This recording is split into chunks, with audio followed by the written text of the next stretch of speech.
All right, we're rolling. Today on the podcast, I've got some rock and rollers here with us. Introduce yourselves to the listener, guys. I'll go first. I'm Eric Prince. I play guitar and I sing in the band Hook. Um, yeah, that's what I do.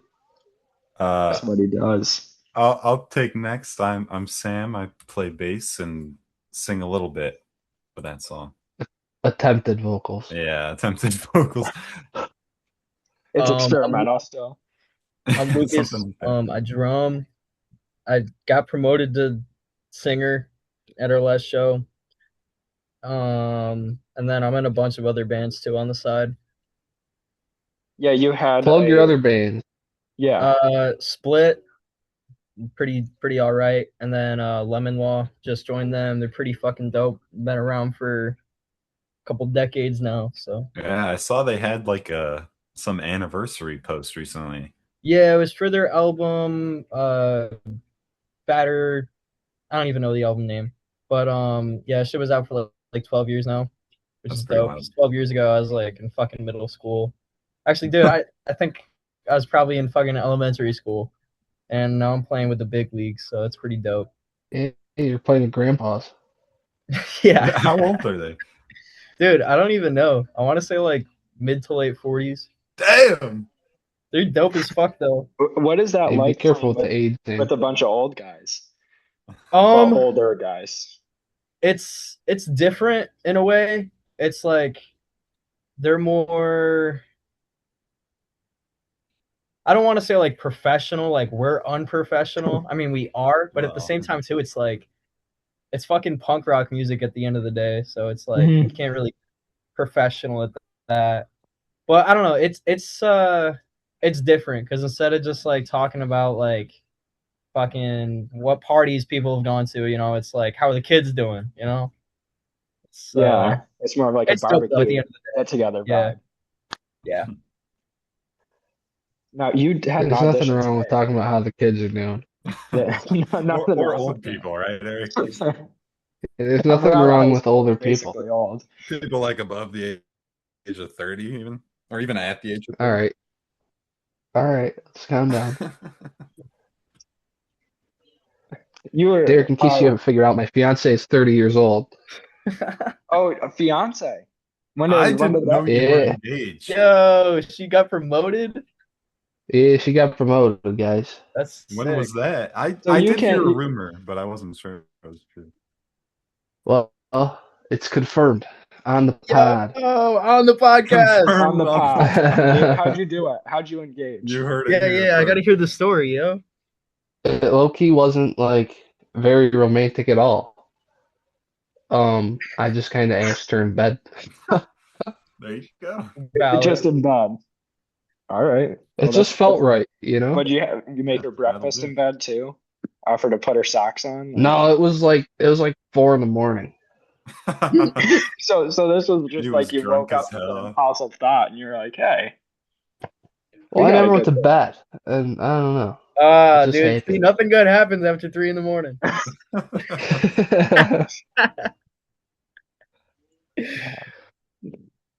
Oh, that's crazy. Well, That's congrats, man. Yeah, I didn't know that. No, so you congrats, aren't Eric. That's fucking awesome. Thank you guys, man. yeah, congrats, but you aren't even gonna be able to enjoy the girl side of being a rock and roller. Did you think about that at 4 a.m.? Well, no, I guess not, but I mean, we've drugs are never still we've on the never been table, so a ladies oriented group. No, not really. Okay. no. We're all You booed up. We're not. It's Yeah, we're all true. booed up. all of you guys. Yeah. Yeah, Okay. we're all in pretty committed relationships. Look at that. A group of loyal guys in a band. Just setting an example. Yeah, It's wait till we start talking about the drugs, man. No. well, well, let's start with the backstory of the band. Give us the lore. Oh man. Um, yeah, well, I Eric, guess that's all you. so. Um, Derek, do you remember at Letchworth we had a class called History of Rock? Yes. Yep. So I took History of Rock a couple years, and our senior year I took it with, I'm sure you're familiar with Tristan, and I'd been looking for a drummer for a while. I didn't realize he was, I never knew he was a drummer. And when we had talked a little bit about jamming, and, I had heard some things about Tristan. I was like, whatever. Yeah. But then I started, I like Tristan. We started hanging out a little bit outside of school and just, playing every now and then. And then eventually me and Sam had been talking about being in a band for like 5 years, and it's just always been some bullshit. Like I had Sam come over to record, and we didn't lay down one fucking thing, and he was there for like that 6 hours. that was like I think we did record something. I would love to like try to find that because that was probably the worst thing Yeah, I've ever heard. I'll have to look, but we were not at all like good in any sense. Like we were both like the three of us were lacking very heavily in the skill department. There was a motive, but there wasn't any fucking talent. So we just jammed like probably in was it 2023? We jammed in the winter, and it went terribly, and we just kind of dropped it for I don't know 4 or 5 months. We didn't really talk about it. We kind of just left it at that, and then one day we kind of sporadically just got together and jammed, and it, like something kind of clicked. And I honestly think the second or third time we jammed is when we wrote our first song, Overdose, which is out on Spotify, but the mix is terrible. So if My you're gonna bad. listen to it, The do the it at live your own version will. almost sounds better. Yeah, no, that's not your fault. Lucas did produce it, but it wasn't really his fault. I think it was more or less the equipment we're working with Yeah, Facebook was Marketplace. pretty shoddy stuff. So yeah, we just started jamming kind of and hanging out, and it was more or less like a friendship thing than it was like the music. So I think it made it easier. Yeah. Like we all just got along, so that made it easy. Like I said, we recorded a couple demos. We had Lucas come out because Lucas has been playing in Split for what 5 or 6 years. Yeah, something like that. So I had met Lucas, and I had played with his band first before I'd done anything else, and he just he's been playing shows longer. He knew the rundown, he knew all the stuff. So it was more or less like I had him come out so I could kind of pick up some stuff from him, and just a little bit of wisdom, because the shows I did play with him, I mean, like I didn't know what the hell I was doing. I didn't know where the hell I was. It was kind of a shit show for me. But yeah, we had him come out. We recorded a couple demos, and as time went on, we just kept rehearsing and writing, playing shows. We probably played like 4 or 5 shows with Tristan, and then he just got busy with life, Mhm. going to school and you know, extracurricular stuff. So it was just hard for him to find the time to be able to play. So that, we'd kind of been put in a bad spot where, we had a show coming up in 2 weeks, and we were out of a drummer.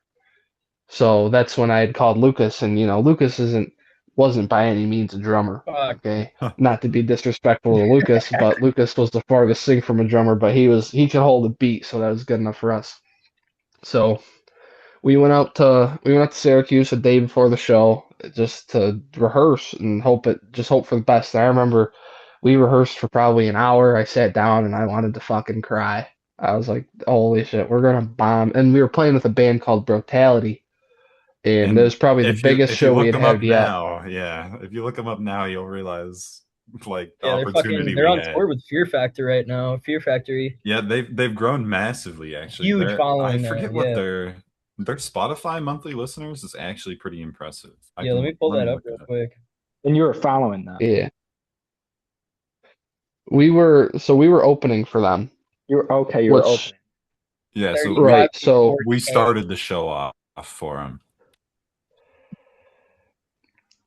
usually, like with these local shows, because I'll give you a rundown. So I'm sure it's a little bit Mhm. out of your scene, Derek.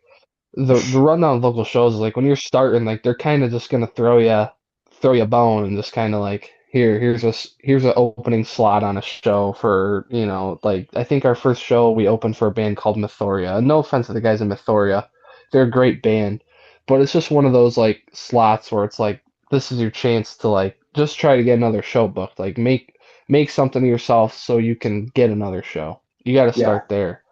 So we had done that for a little bit, and Brutality is probably our fourth show, like actual show, and the opportunity was just something else because compared to the other bands we've been opening for, no offense to anybody, Brutality was by far the biggest. And in the scene, you struggle a lot with finding other bands that are young. There's a lot of, as Lucas said, and as Lucas is experiencing, there's a lot of bands that are in the scene from decades ago that are just, old guys just jamming for the fuck of it. There's not really like a motive to, go anywhere, do anything with it. It's kind of more or less just a hobby, which is what it turns into for majority of people. I'm not saying by any means like we expect to go play fucking Lollapalooza and, headline fucking Monsters of Rock next week. Like that's not our motive, but it's hard to find a young band to play with. And then when you're doing that for a young band that's moving up and is the headliner, we wanted that opportunity. So Lucas had drummed for us that night, and rehearsal beforehand, we thought it was going to be a complete shit show. Like there was no like talent wise and like chemistry wise, there was nothing. So we had kind of went into it with the attitude like we're a punk rock band, like let's just be loud, have fun, look like we're on fucking hard drugs and huffed paint before we came in here, and let's look like we're not. So at least we can't guarantee that we're musically going to be the heaviest band, the coolest band, the tightest band, but we can go out there every night and guarantee that we're going to be the most fun to watch. So that was So kind of the attitude we went into it with. yeah, that's what is it? Have you guys started jamming yet and felt like you hit a flow state? Have you found like confidence in each other, chemistry, anything like that? As of Because right that, now, I don't know. I think there's a level of chemistry that's there now because like our last show we played Photo City Music Hall in Rochester, and Tristan was supposed to make a comeback because he's in the area. Brockport's not too far. yep. He had been telling us for a month that he's like, oh, I'm excited for the show. I'm excited for the show. A night before the show, he has to cancel because he had a track thing come up. So I called Lucas the night before the show, and I was like, "Listen, dude, we don't have a drummer. Lucas lives in Syracuse. He lives, hour and 45 minutes away."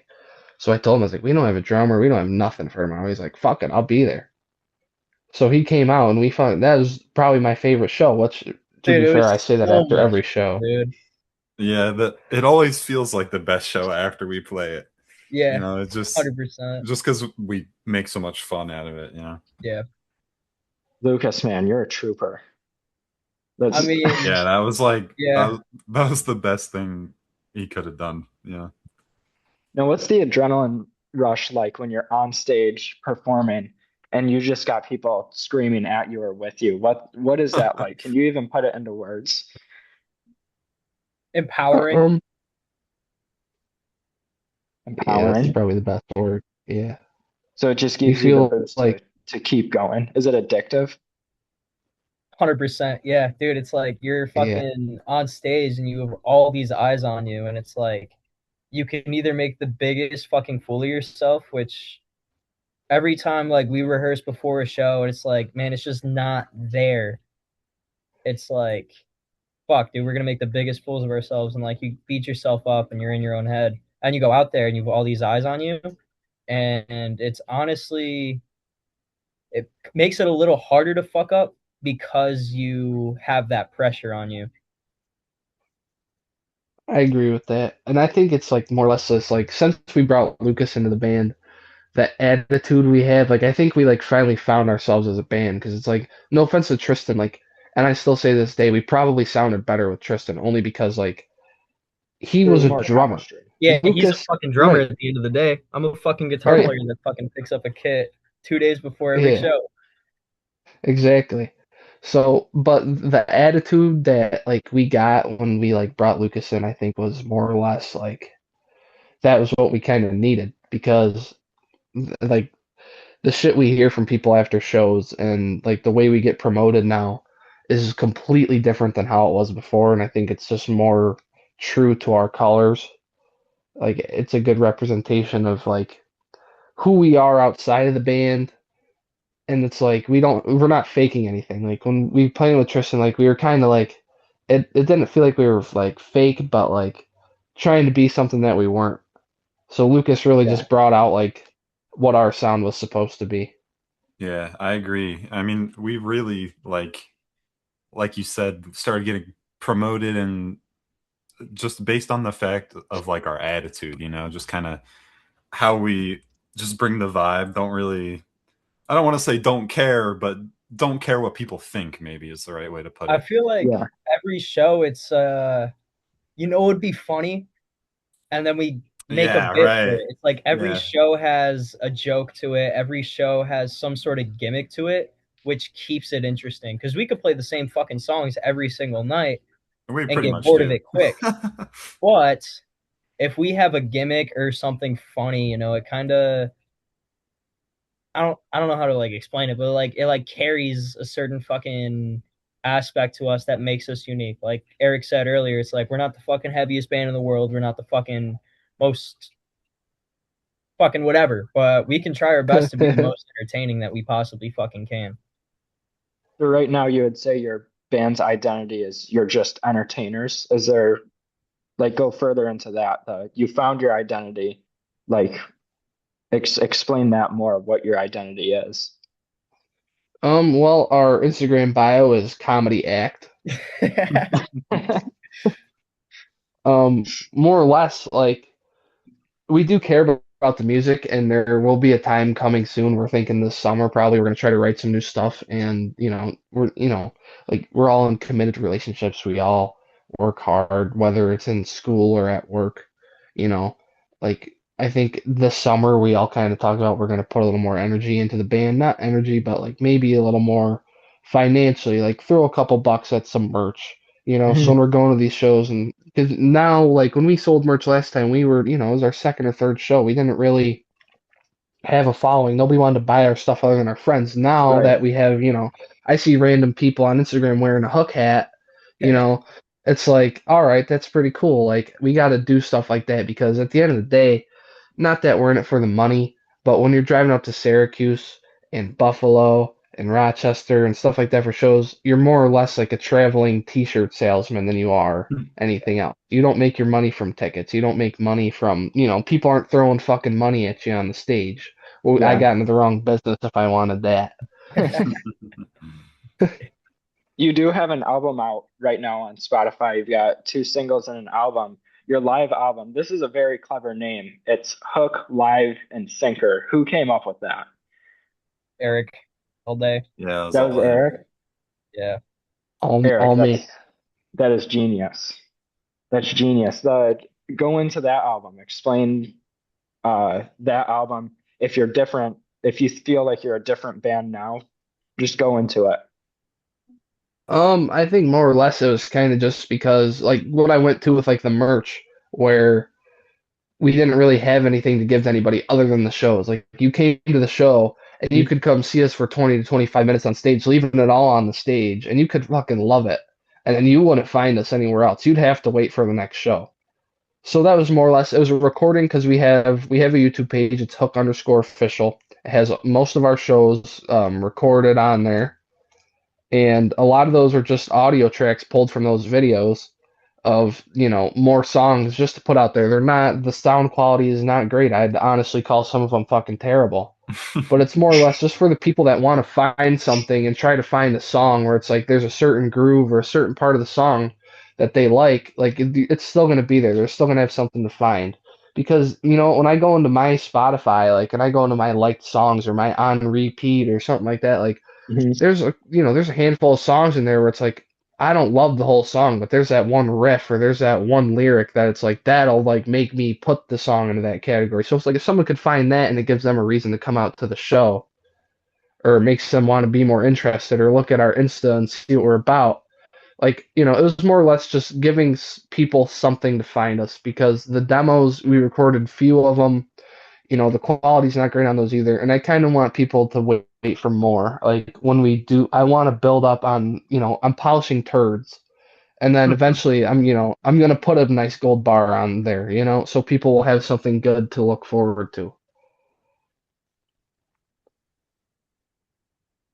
Polishing turds is kind of crazy. The I had, I, yeah, I guess you're right. Yeah. There wasn't much polishing, but Yeah. So It's still like 90% turd. you said yeah. that you were hoping that someone was inspired by at least a snippet of your song. So do you ever sample or take inspiration from other artists? And if you do, what artists do you take inspiration from? Jeez. Lucas, you start. We'll go one by one here. Um, me and Eric both come from a very like thrash metal background. So I feel like me and him find songs where it's like, yo, this would be tight, like sounding wise. Like there's a couple DRI songs out there where it's like, dude, your vocals kind of sound like this or like whatever. And it'll kind of like set a tone for some projects down the line or like even old songs like when we're playing them live, it's like this would be cool and like just making small changes to shit. Um but band wise, I don't know. I feel like DRI for sure, but I can't really think of anything off the top of my head, inspiration wise.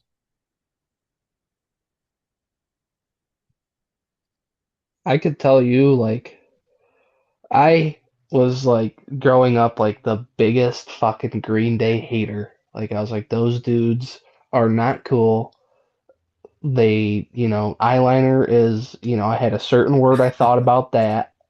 There Yeah. was a lot of things that I just didn't like about the punk scene. I thought it was pretty like stupid. And then when I met Lucas and I like, I started listening to his band and his bass player Eric, Quinn Herring, like, he write like they both write these riffs together and it's just the sound like it's slower and a lot of the songs have a happier vibe, but I mean Lucas put me on to like the Green Day albums like 1039 Smooth and Kerplunk, like those albums, like if you look at a song like we have like DUI, like you could tell me that was probably like a fucking Green Day demo. Like it's two riff song and it's my favorite one to play. We have our song 355. Me and Sam and Tristan probably spent 3 weeks writing that song until it finally came together.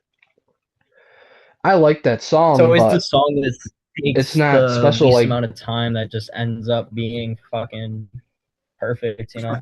I think we wrote right? DUI in like I mean, 20 Sam. minutes.